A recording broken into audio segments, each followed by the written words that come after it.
¿Qué tal? Espera, que me pongo un poco decente. Hemos llegado justitos. Hemos llegado justitos. ¿Qué tal? ¿Cómo va, gente?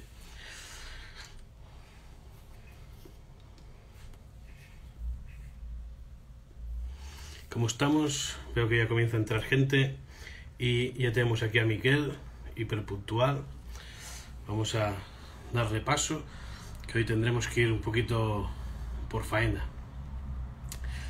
Aquí lo tenemos.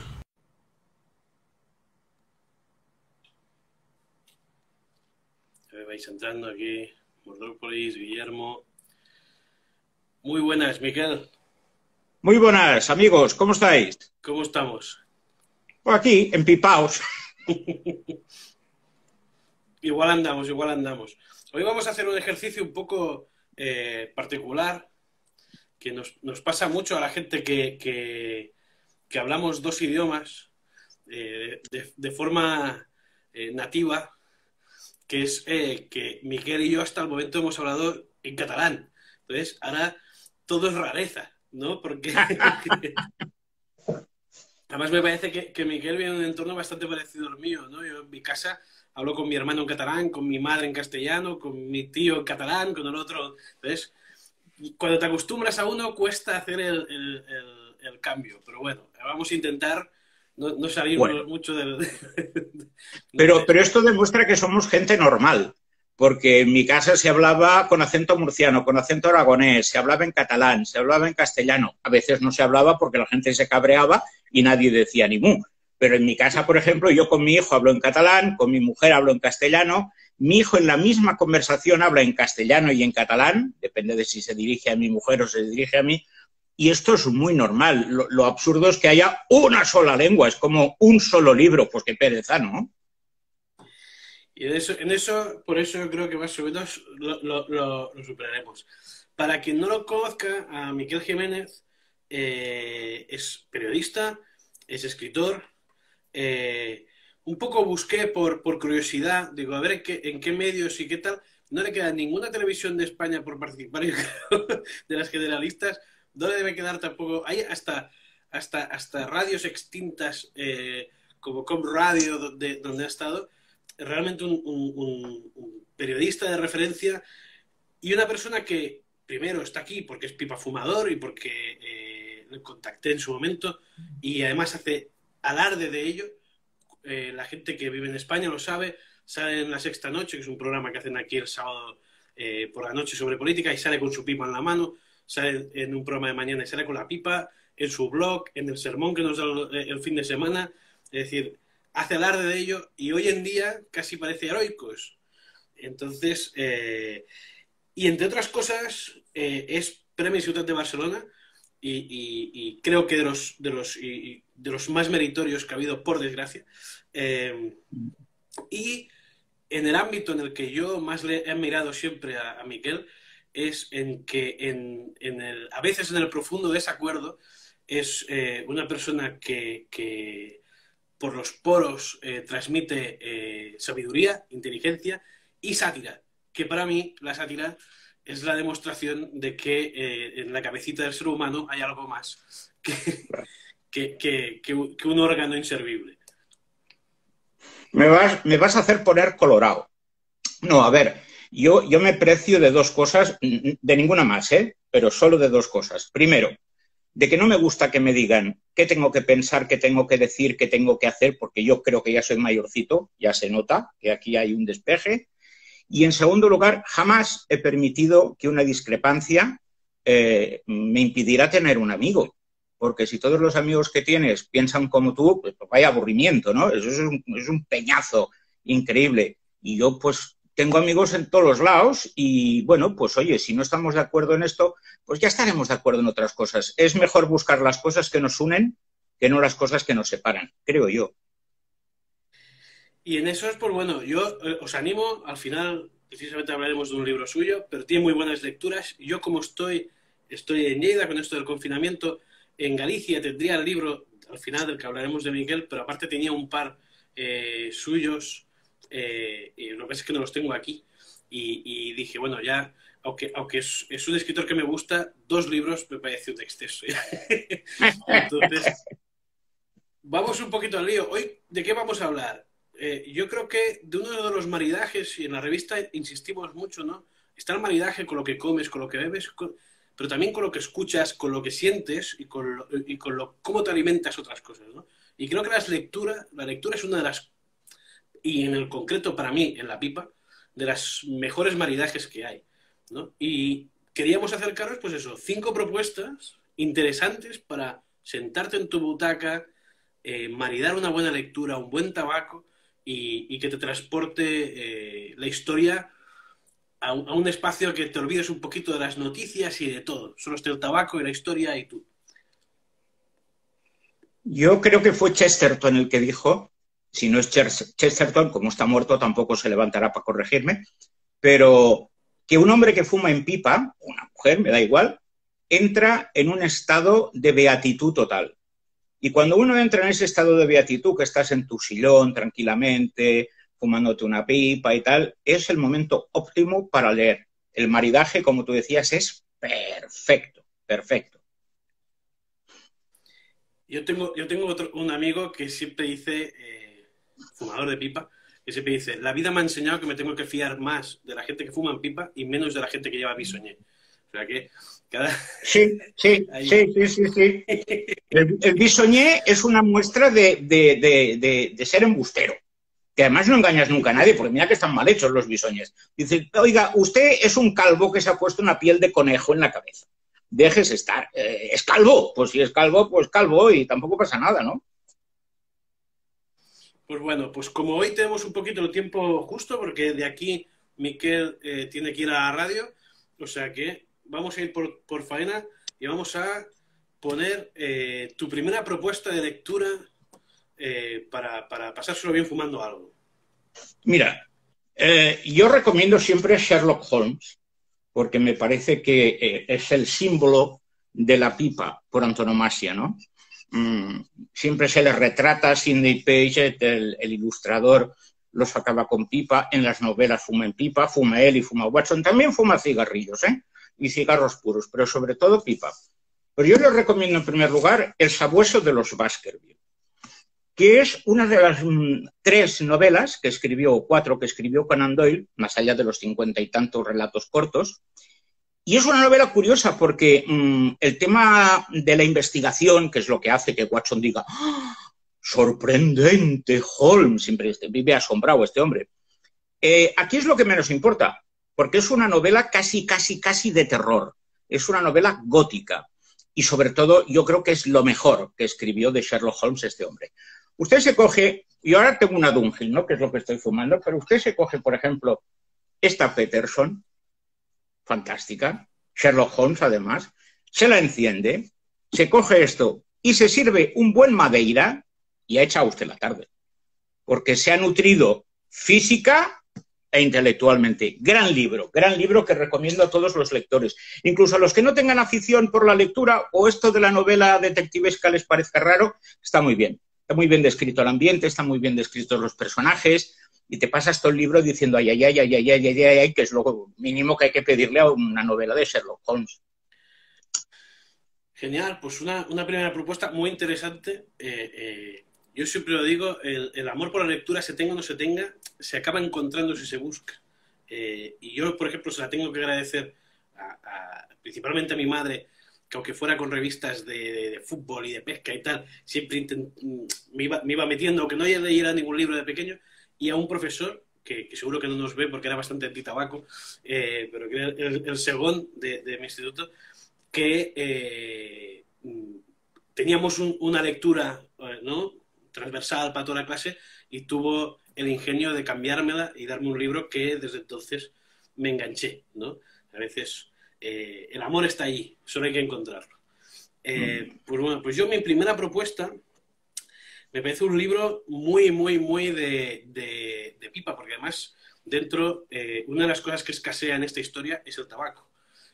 Por escasez, no porque no quisieran, que es Atrapados en el hielo,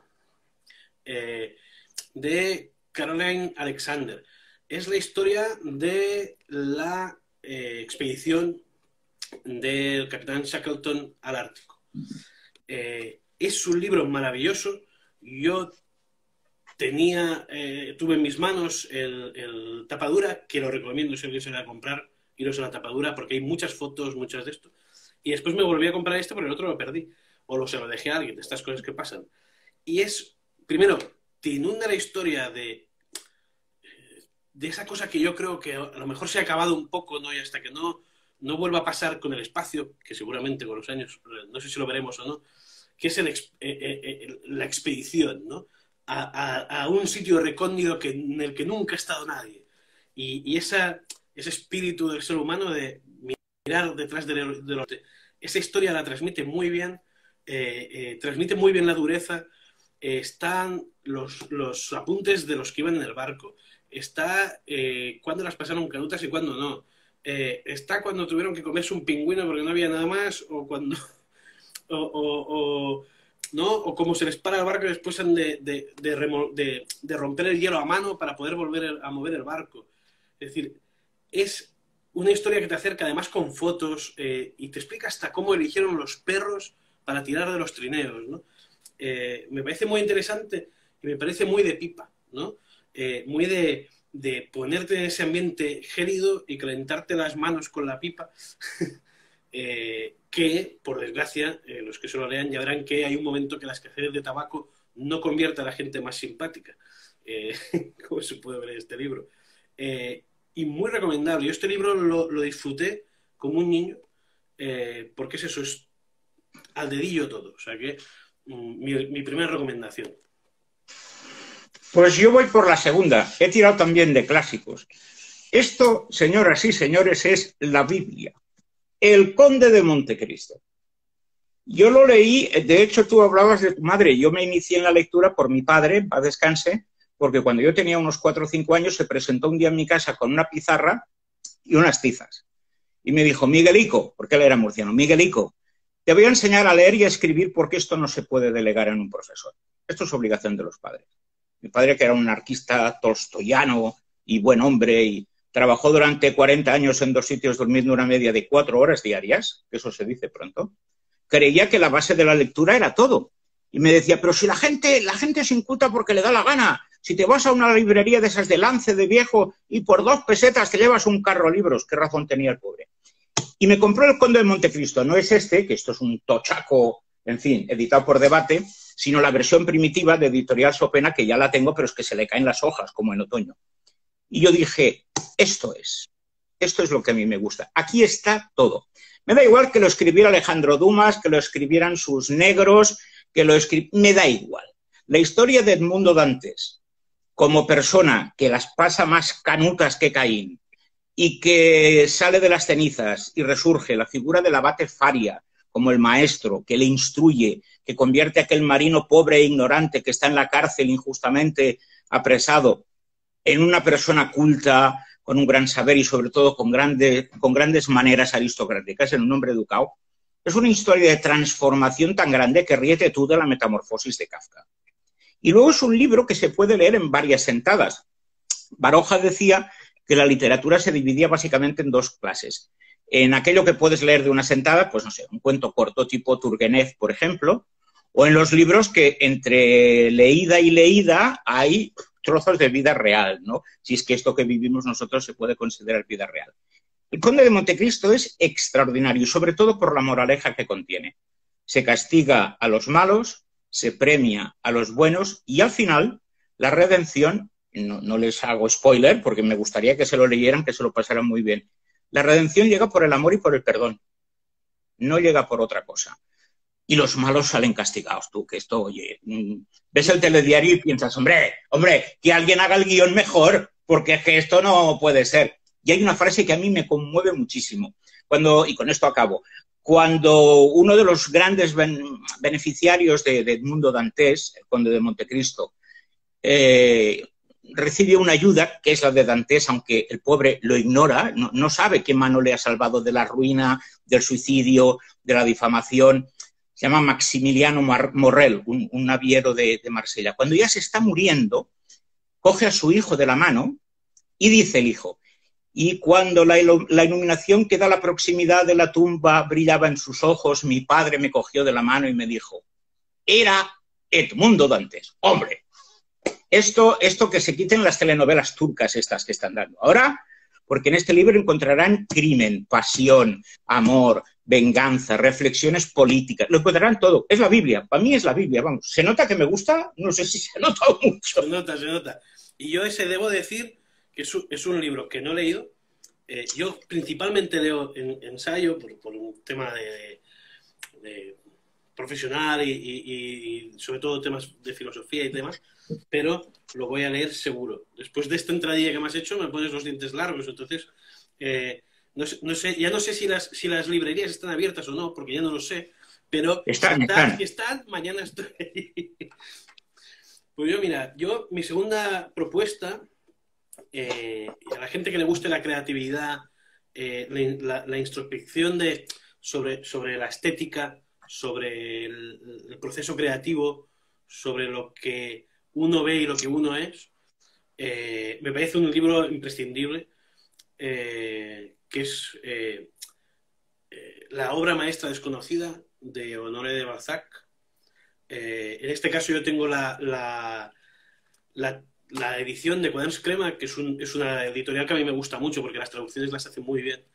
Sí, señor. Y lo que encuentro de ellos lo suelo comprar. Me parece Mira, este es de una sola sentada, realmente, ¿no? De una sola sentada para sentarse unas cuantas veces al año a mirárselo y remirárselo, porque tiene esta cosa que tenía Honoré de Balzac, ¿no? Que todo parece sencillo. Para mí es como la literatura minimalista, ¿no? Todo por fuera parece sencillo y detrás de cada frase hay muchos tornillos aguantando esa frase, ¿no? Es un tránsito hacia la creación artística, hacia lo que un artista está pensando y está viendo y lo que es capaz de ver el mundo, que no siempre es lo mismo. Y creo que cualquier persona que quiera entrar en un proceso creativo es un libro que se debe tener en la mesilla.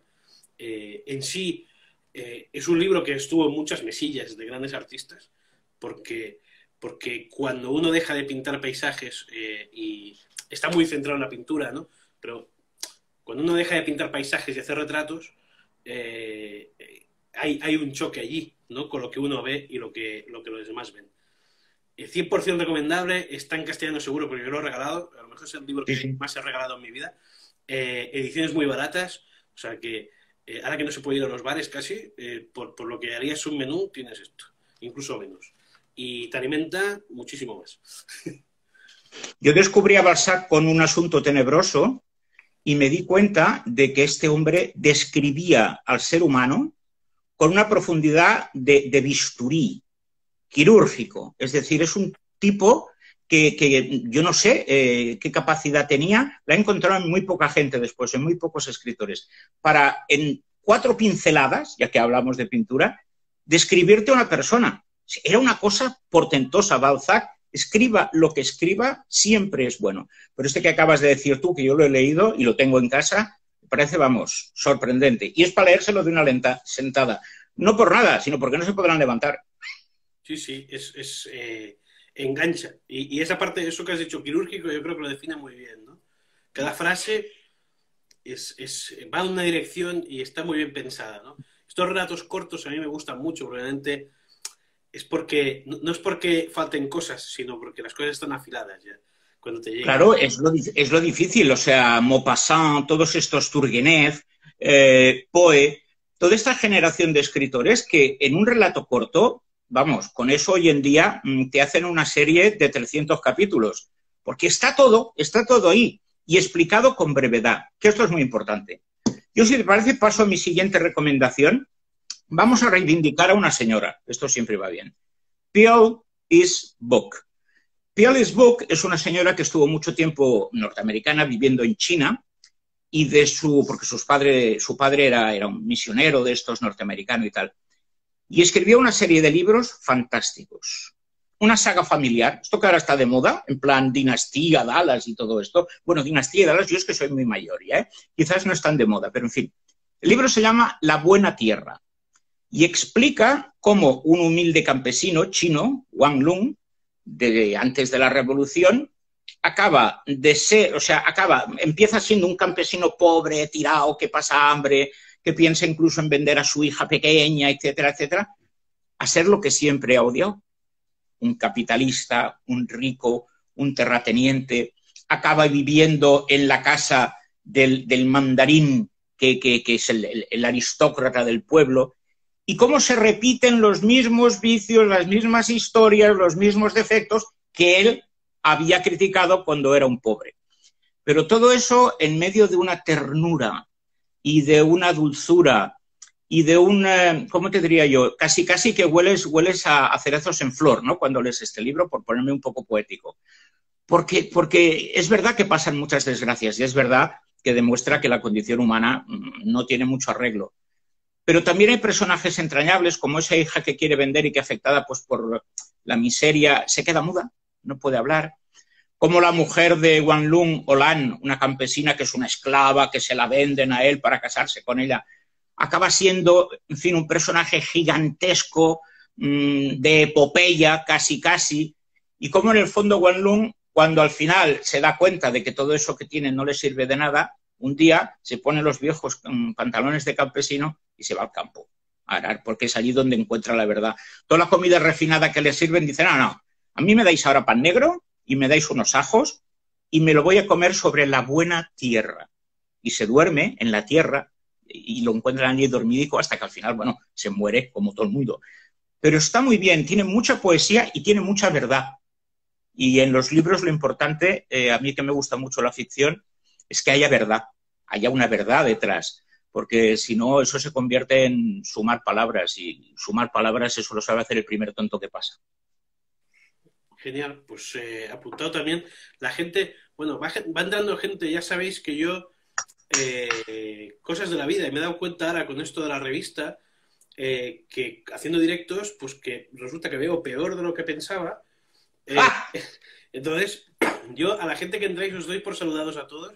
Ya lo sabéis que desde esta distancia no hay algunos que reconozco la foto, pero hay otros que no. Entonces, que sepáis que todos estáis saludados.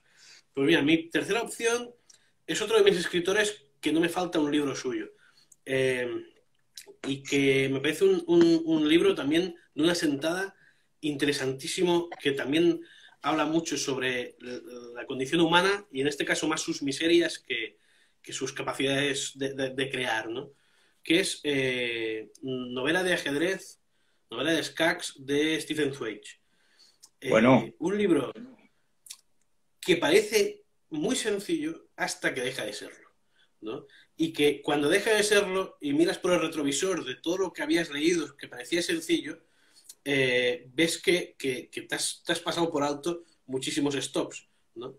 Es un libro que es de una sentada también, creo, porque la historia te va entrando en el personaje, te vas sintiendo como él, te acabas emocionando con él, y es eso, historias muy sencillas, pero de una potencia y de un punto afilado de miseria, en este caso, en parte, ¿no?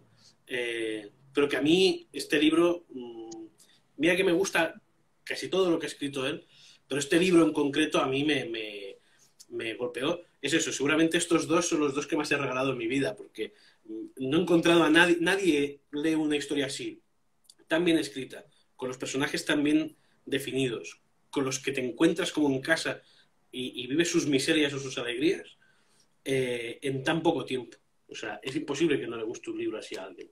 Entonces, tercera opción, Stephen Zweig.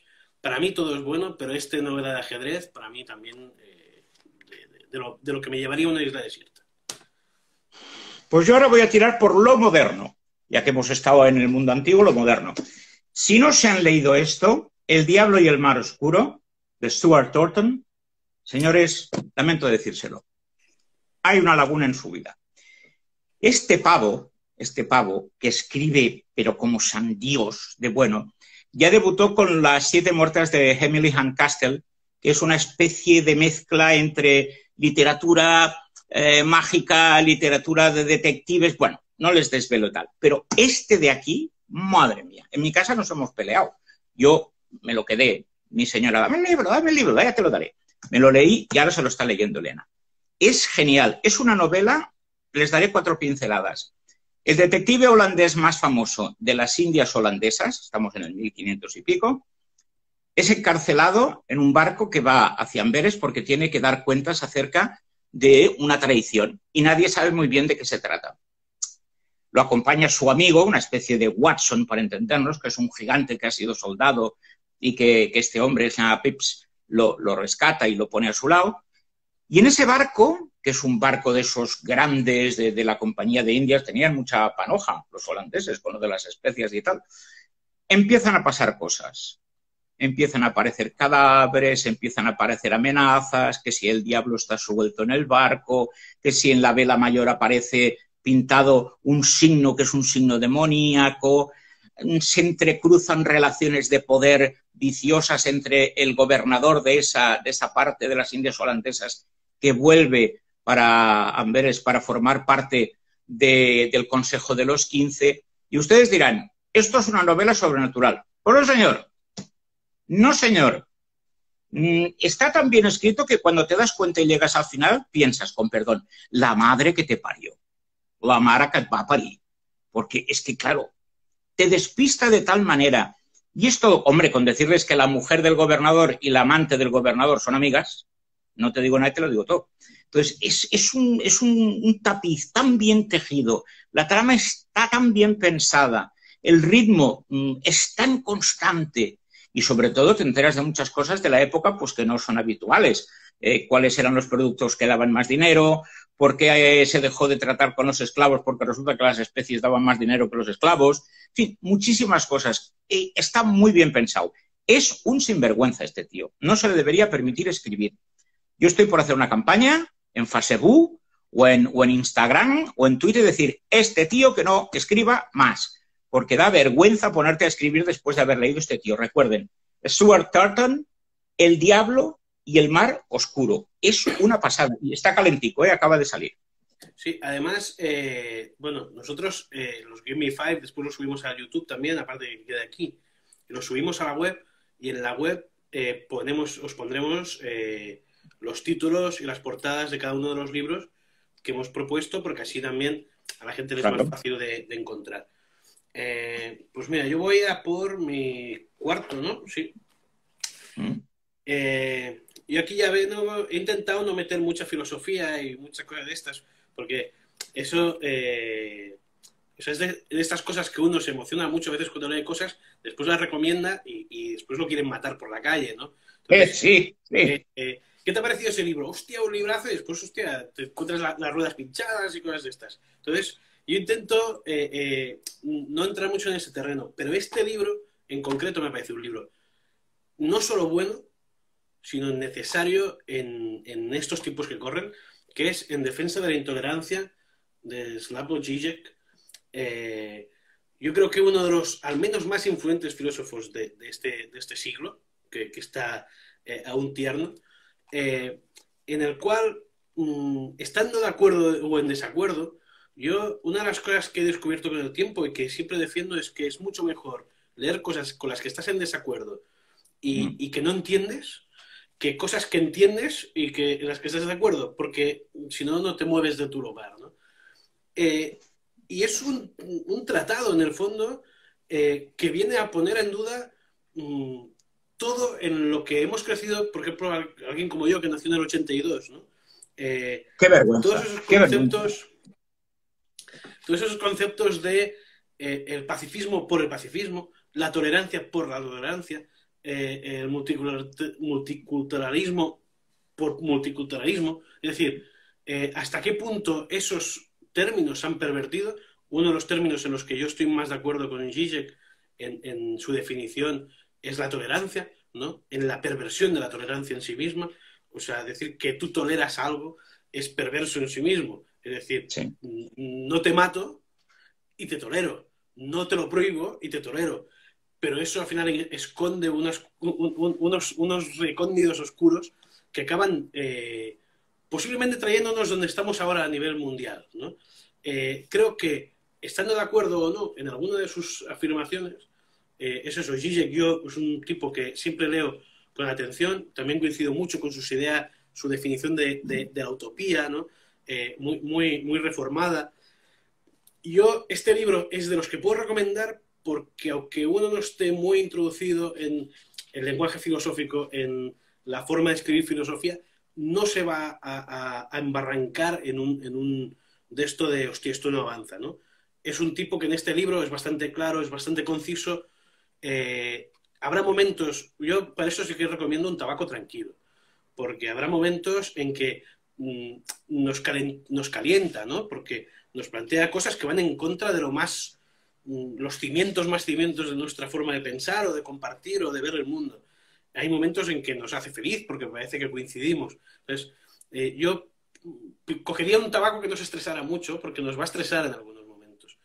Pero en estos tiempos, imprescindible ponerse en duda a uno mismo todo lo que ha aprendido. Y este libro para mí lo hace.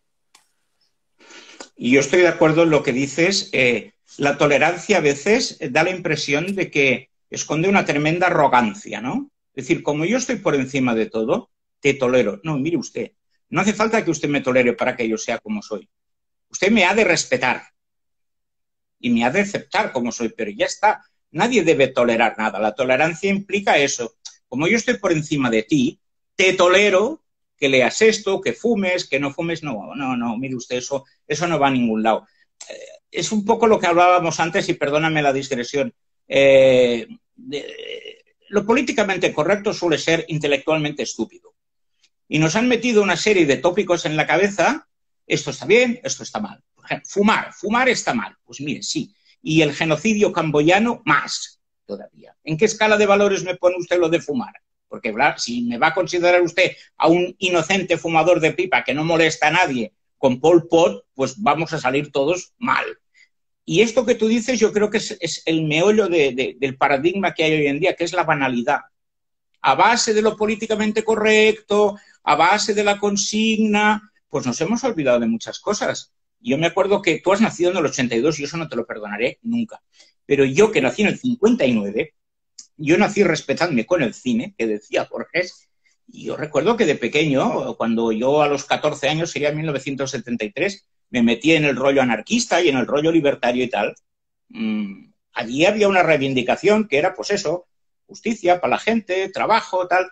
Pero esta parcelación de el ecologista, la feminista, el que está por las redes sociales, no estaba fragmentada la ideología progresista. Era una sola y ya está. Y luego ahí cada uno se producía como le daba la gana, exactamente.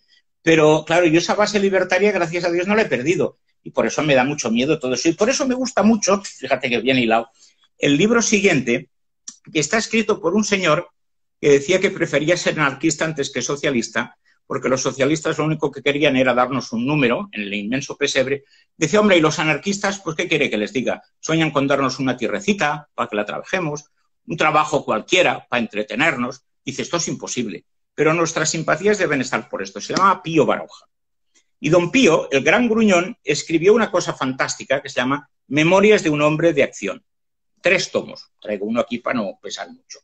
Las Memorias de un hombre de acción nacen un día que a Baroja se le ocurre investigar sobre la vida de un antepasado suyo, don Eugenio de Aviraneta, un hombre que se desempeñó en la Guerra de la Independencia Española. Después de mucho vuelva usted mañana, de ir a pedir certificados y tal y cual, pues esto no está, pues no lo tenemos, pues no nos consta lo de este señor. Cualquiera que haya ido a un ministerio a pedir papeles o al ayuntamiento sabrá de lo que estoy hablando. Descubrió 4 cosas, empezó a investigar y, hostia, el tío este, el Eugenio de Aviraneta, un conspirador, un tipo audaz, un aventurero. Y claro, estas Memorias de un hombre de acción, primero, reflejan muy bien la saga de este Aviraneta, pero después reflejan muy bien lo que era la España de aquel momento, que tampoco difiere tanto de la que vivimos ahora. Hay muchas cosas que se leen aquí, es como Larra, si tú te lees a Larra, a mí me has puesto en un compromiso, he tenido que elegir, pero fíjate, yo podía haber elegido desde Josep Pla, que es una maravilla, Josep María de Sagarra, podía haber elegido a Fuster, pero Baroja, yo creo que en esto, como Larra y como mucha gente lúcida del 19, ya lo veía venir. Decía, esto no va a cambiar mucho, por más que nos esforcemos, porque el carácter que tenemos es el que es. Nosotros somos mediterráneos y en el Mediterráneo, que huele a sofrito, decía Pla, Mediterráneo faulós sofregit, decía. El Mediterráneo, pues somos eso, la civilización de los psicofantas, de los turiferarios, de los aduladores, las máscaras. El ser humano es un animal que se encubre, se decía en la Grecia clásica. Y Baroja todo eso lo pone muy en claro. Ahora, con un ritmo chico, yo les recomiendo una que se llama La conspiración del triángulo, de toda la serie de Memorias de un hombre de acción. ¡Buah! ¡Buah! Que explica las luchas entre los partidarios de la Inquisición. Fuimos el último país de Europa en abolirla, todo hay que decirlo. Siempre adelantados nosotros a nuestro tiempo. Y bueno, pero genial, genial. Y cómo había un tribunal que se llamaba el Ángel Exterminador, iba por ahí pelando a los liberales. Bueno, genial. Se lo recomiendo de verdad porque además Baroja, no vamos a decir ahora quién es ni lo vamos a descubrir, pero es el gran autor de novela castellana del siglo XX. Genial, pues yo voy a por mi quinta y como vamos bastante bien de tiempo, voy a dar prisita ahora en esta.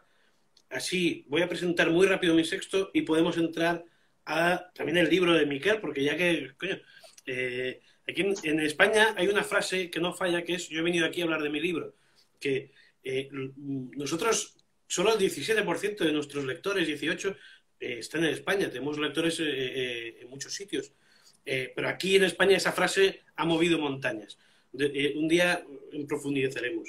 Pues mira, yo voy a presentar, podría haber cogido también cualquiera. Es un escritor que a mí me gusta mucho y es una persona que además en la radio me gusta mucho. Yo soy mucho de radio y de lectura. Yo duermo con la radio. Supongo que por eso me duran poco los matrimonios, por decirlo de alguna manera.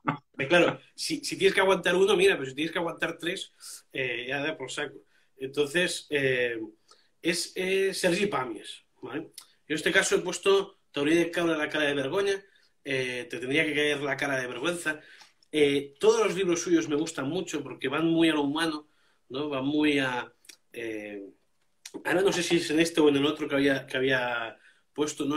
Son relatos pequeños, él hace cuentos. Hay, por ejemplo, uno que a mí me encanta, en el que en una cena, como si dijéramos, él dice que es escritor, ¿no? Y hay otro que tiene máquinas de vending, y cómo lo que mola hoy en día es tener una máquina de vending y no ser escritor, ¿no? Entonces, o la experiencia de ir al cine con una hija que ya es posadolescente y que tú tienes que ir con tu termo de orina porque tú tienes un análisis el día siguiente, ¿no? Profundiza en cosas muy, muy del día a día desde una perspectiva muy particular que tiene Sergi Pàmies, que a mí es eso. Es tanto un escritor como una persona a la que tengo un vínculo especial, mucho por los libros, mucho por la radio. En sí, tengo la suerte de tenerlo dedicado, y yo nunca he sido de estos de ir a hacerme ni la foto, ni que me dediquen nada, ni tal, pero ese año, una noche pensaba que me moría, y estaba escuchándola en la radio. Entonces dije, yo creo que tengo que comprarle el libro, tengo que ir y decirle, oye, mira, Sergi, si me hubiera palmado, hubiera sido el último tipo que hubiera oído en mi vida. Y él me dijo, hombre, a ver cómo traduzco, hombre, me siento muy halagado, pero, hostia, vaya mierda de final, ¿no? Y no sé, yo recomiendo todos los libros de Sergi Pàmies, pero este en concreto, T'hauria de caure la cara de vergüenza, me parece que traspasa un punto más oscuro de su vida, y yo que soy un gran amante del estudio de la estética, creo que a veces en la miseria y en lo antiestético hay verdaderas joyas, ¿no? Y esta es una. Y entro en mi último, que lo hago en un minutito, y así podemos hablar de tu libro ya que estamos aquí, que también entra un buen libro para fumar, el de Miquel Jiménez. Además, un libro escrito desde dentro, desde las entrañas, es decir, es como si uno habla de su vivencia en el útero, pues bueno, si está en un útero lo sabe, y él de ese útero estuvo. Que es Nos retrato do alustros, que es un libro en el que hay fotos de estas que son mías, ¿no? Es un libro muy interesante, además cuando has dicho lo de la máscara, me ha gustado mucho, porque es un libro que habla sobre el entroido galego en las terras de Ourense, ¿no? Del Macizo Central. Ah, qué bueno. donde realmente la máscara, del entroido, donde venía el tipo con máscara de, no sé si se verá, que hay un tipo aquí con máscara, Sí, pues lo tradicional es que se pasaran a cobrar los impuestos antes del entroido, porque si no después del entroido no había pasta, y era alguien del pueblo que enmascaraban y el que no podía pagar, pues entre otras cosas, en según qué zonas les daban con el látigo. Y allí es una zona de las más despobladas de Europa y se ha recuperado esta fiesta en parte por gente que hemos ido de fuera. Yo, ahora con el COVID, no puedo estar, pero parte de mi vida la desarrollo en Monte de Ramo, en un pequeño pueblo de la Ribeira Sacra. Y bueno, pues mira, en esta foto hay una eslovena, hay un tipo de allí, hay una tipa de Inglaterra, vivimos gente de toda España allí, que se han ido hacia allí a buscar una vida más rural y ha hecho que se recuperaran estas fiestas desde otra perspectiva.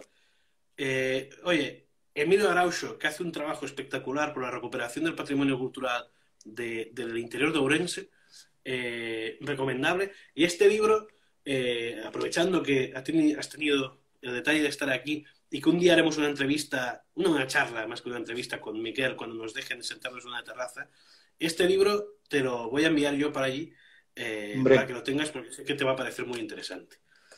Pues mira, no tan solo eso, sino que te voy a decir algo.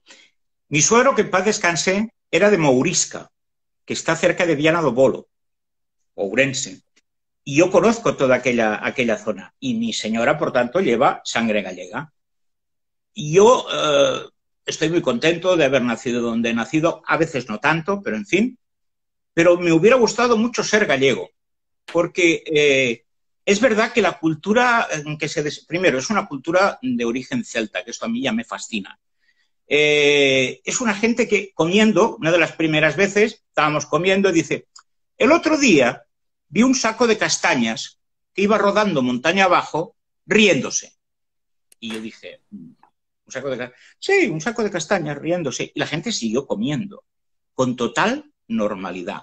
La magia, la muerte, si no vamos a hablar de la Santa Compaña y las tradiciones y tal, todo tiene lo que hablábamos antes, está tan integrado en la vida del pueblo gallego que es admirable, es admirable. Yo creo que, además, los gallegos siempre han hablado en gallego, porque el alcalde era gallego, el cabo de la Guardia Civil era gallego, el gobernador civil era gallego, el cura era gallego, el profesor era gallego, y todo el mundo hablaba en gallego y no pasaba nada. Luego hablaban en español cuando convenía, ¿no? Yo creo que es una gente que saben tan bien lo que son que nunca han tenido que demostrarle nada a nadie. Carecen de complejo de inferioridad y de superioridad. Ellos son gallegos. Tengo unos primos en París que cuando vean esto se reirán. Llevan como 40 años ahí, son gallegos. Y, claro, mezclan castellano, gallego y francés. ¿Vas a traerle bullón a Uriña? ¡Carallo! Y es cojonudo, porque te das cuenta hasta qué punto son capaces de absorberlo todo. Muy buena gente, hijo mío, ¿y cómo se come? ¿Cómo ¿Y se cómo come? se come? Yo he descubierto dos cosas en Galicia y ahora que hablabas de la parte cultural, en estos 4 años, 5 que he estado por allí, atongadas, ¿no? Porque me tengo que mover mucho. Una, que parte de esa supervivencia cultural viene de la capacidad que tienen. Yo sobre todo conozco esa parte interior de Orense, ¿no? No puedo hablar tanto por el resto de Galicia, pero esa gran capacidad que tienen de decir que sí y hacer lo que les sale del huevo. Eso Exactamente. es maravilloso. O sea, se tiene que hacer así, vale, y después hacen lo que quieren. Eso yo creo que es un gran método de supervivencia cultural. Y la otra, que la fama en España de fiesta se la lleva a Andalucía, pero yo no he conseguido estar un mes sin que no haya una fiesta importante en Galicia. Entonces, es curioso cómo han conseguido desviar suficientemente la atención como para que eso no lo parezca, pero cuando acaba el entroido, bueno, acaban Navidades, comienzan las matanzas, después viene el entroido, después viene no sé qué, después magostos, al final en Chamaín, no sé qué, no hay mes que no haya fiesta. O sea que yo he estado realmente muy a gusto. Tú fíjate que si tú pones la televisión galega, que en casa la ponemos mucho, todos los programas giran alrededor de lo mismo, que es la fiesta del pueblo y comer. La fiesta del pueblo y comer. y les ves con una alegría serrana en el cuerpo, pero genial. Y luego además es como buen pueblo celta, lo pagano no ha desaparecido. Lo han tapado disimuladamente con el velo de la Iglesia Católica, pero allí o sea, el perro cerdo es el perro cerdo, la sanadora es la sanadora, la Santa Compaña es la Santa Compaña, Odemo es Odemo, y esto sigue ahí. Y esto a mí me parece portentoso que en el siglo del plástico estemos con esa firmeza en la tradición. En sí, esto, por eso creo que te va a gustar, habla profundamente de eso, ¿no? De cómo la parte interesante que escribió Emilio es cómo explica eso a través de la gente que ha venido de fuera, que teóricamente no estaba vinculada a eso, y Claro. son los que han querido recuperarlo con más fuerza, ¿no? El Samaín, el Magosto, los Entroidos, esas cositas de aldeas pequeñas que se habían perdido, cómo esta gente ha entrado.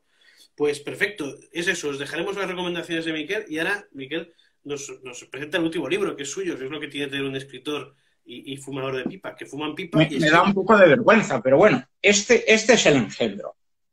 Es un libro que es medio escrito en clave política, medio escrito en clave autobiográfica. Se llama PSC, Historia de una traición.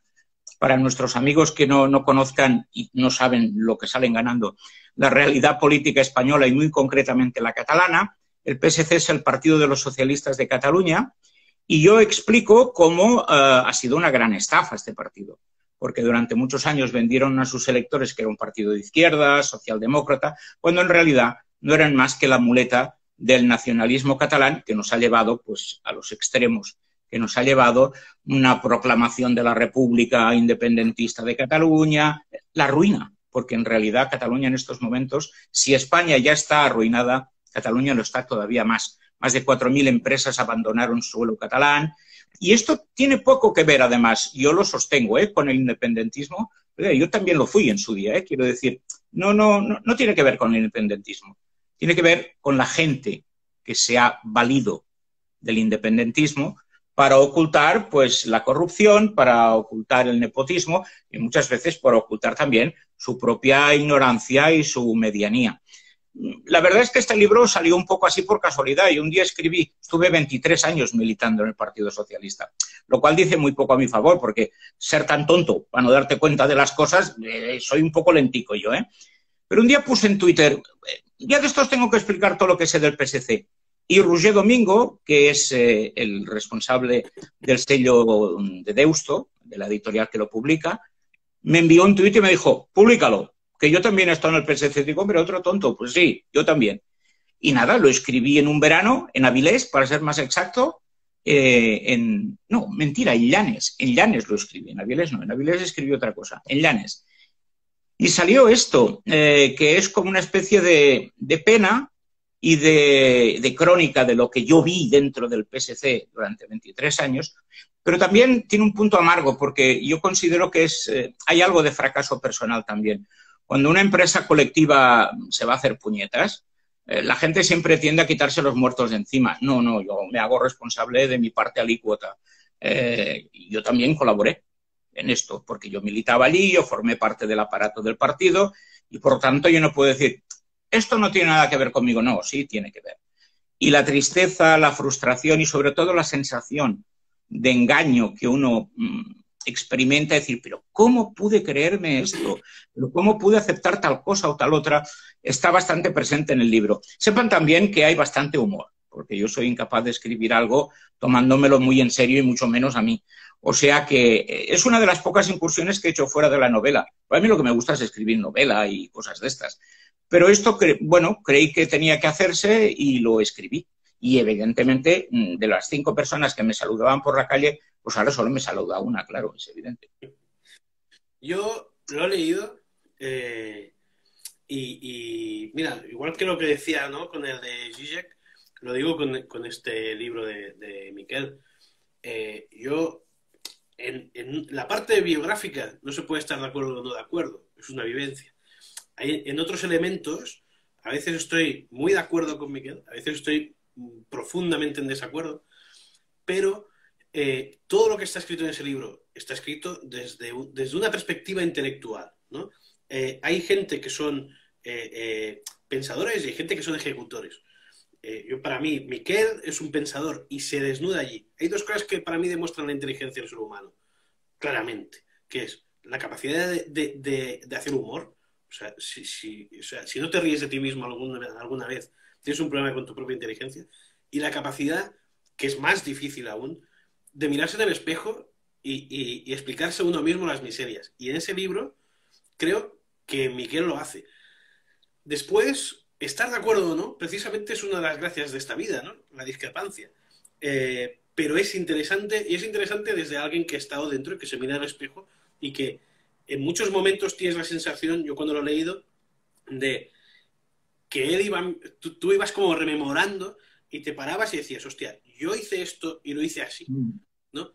Ese punto creo que es interesante porque nos habla de nosotros mismos, porque al final yo he estado en entidades, yo he estado, yo con 16 años, pues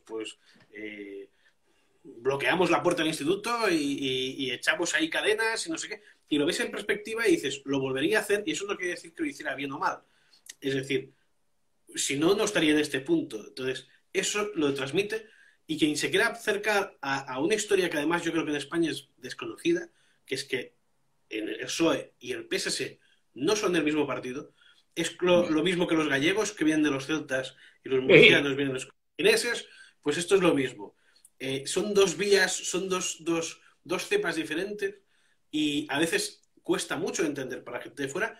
Y este libro, desde una visión crítica, seguramente harían falta libros de una visión menos crítica para entenderlo, pero puede ayudar a entenderlo y creo que es muy interesante. Bueno, ha sido, como tú Eh, muy bien dices, un striptease, ¿no?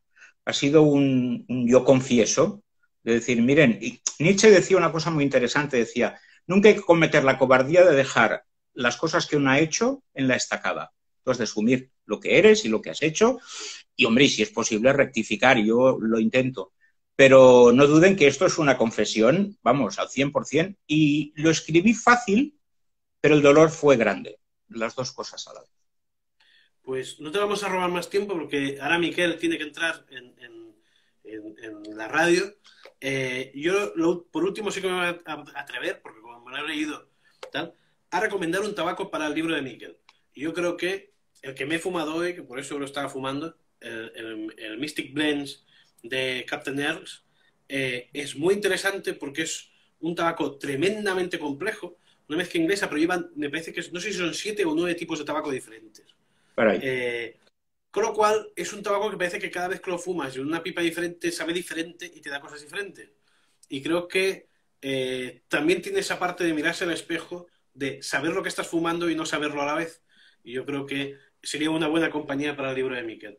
Nada, no te robamos más tiempo. Un fuerte abrazo. Prometemos a la gente que un día nos sentaremos cuando nos dejen en una terraza a hablar de pipa y de tabaco de pipa y de Sí, los señor. derechos del fumador. Que, oye, Miquel es muy guerrillero, se lo tenemos que sacar. Y un placer tenerte aquí. Ha sido un placer y un honor y ya sabéis que me tenéis a vuestra disposición siempre que queráis, porque los fumadores de pipa no gastamos malos humos, gastamos buenos humos. Buenos humos. Pues nada, un fuerte abrazo. Como se me ha hecho corto, me voy a poner la copa para escucharte un rato más. Hasta luego, Un amigo. fuerte abrazo, Miguel.